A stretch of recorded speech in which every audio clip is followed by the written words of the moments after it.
What if Britain's newest Prime Minister has inherited one of the toughest political jobs in modern history? After years of leadership changes, economic uncertainty, and growing frustration among voters, Andy Burnham has officially walked through the famous black door of number 10.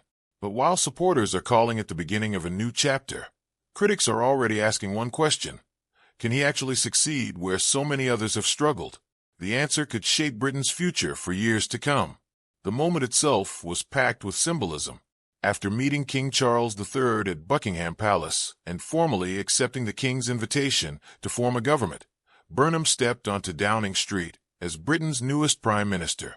Instead of celebrating the occasion with political fanfare, he immediately acknowledged an uncomfortable truth. Britain has seen 7 prime ministers in just 10 years, and public confidence has been shaken.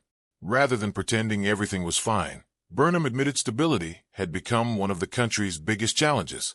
It was a striking start, and it hinted that his government wants to be remembered for rebuilding trust instead of creating headlines. But that was only the beginning. Then came the promises, and there were plenty of them. Burnham declared that ending rough sleeping would become one of his first priorities, backed by new funding announced shortly after his speech.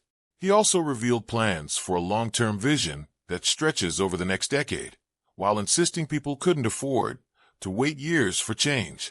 That's why he promised early action on the cost of living crisis, alongside reforms to education, new council housing, and continued investment in defense, all while sticking to Britain's fiscal rules. It's an ambitious agenda, and supporters see it as evidence that his government wants to tackle immediate pressures while planning for the future. But perhaps the biggest surprise wasn't the speech. It was the team Burnham assembled almost immediately afterwards. Westminster was caught off guard when John Healey was chosen as Chancellor, replacing Rachel Reeves, who had already announced she would not serve in the new cabinet. Ed Miliband moved into the Foreign Office, while Shabana Mahmood remained Home Secretary.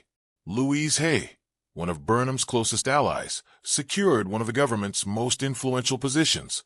Political insiders quickly described the reshuffle as both familiar and unexpected, a mixture of experienced figures and trusted allies designed to signal a fresh direction without creating total upheaval.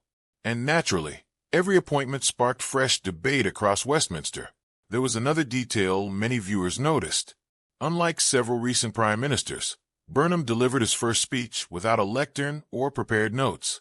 It may have seemed like a small decision, but it carried a powerful message.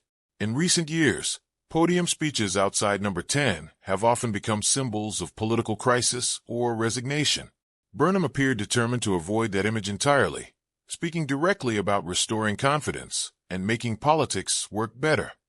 Whether that approach resonates with voters remains to be seen, but it certainly set a different tone from recent leadership transitions. Behind the scenes, another important constitutional tradition unfolded. Before Burnham could officially become Prime Minister, Keir Starmer traveled to Buckingham Palace to resign. Only after accepting that resignation did King Charles invite Burnham to form a new government. It's a ceremony known historically as kissing hands, although today it usually involves a handshake and formal acceptance. The moment is brief, but it remains one of Britain's oldest constitutional traditions, reminding everyone that every change of government still follows centuries-old procedures. Now comes the difficult part. Campaign promises are one thing. Governing is something entirely different. Burnham inherits an economy facing sluggish growth, continuing pressure from the cost of living, and demands for better public services, all while promising not to abandon fiscal discipline. Economists say balancing those competing priorities could define whether his government succeeds or struggles. Supporters believe his focus on housing, regional investment, and public services offers a genuine reset. Critics argue the financial constraints leave little room for dramatic change. Either way, expectations couldn't be much higher.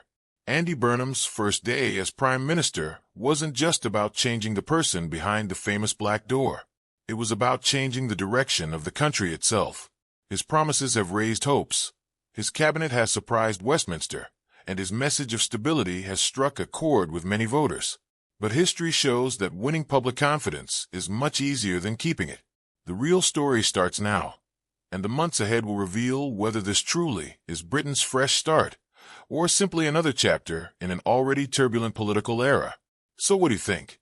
Will Andy Burnham deliver on these promises? Or will Britain face more political turbulence? Let us know in the comments, and don't forget to subscribe for the latest political updates.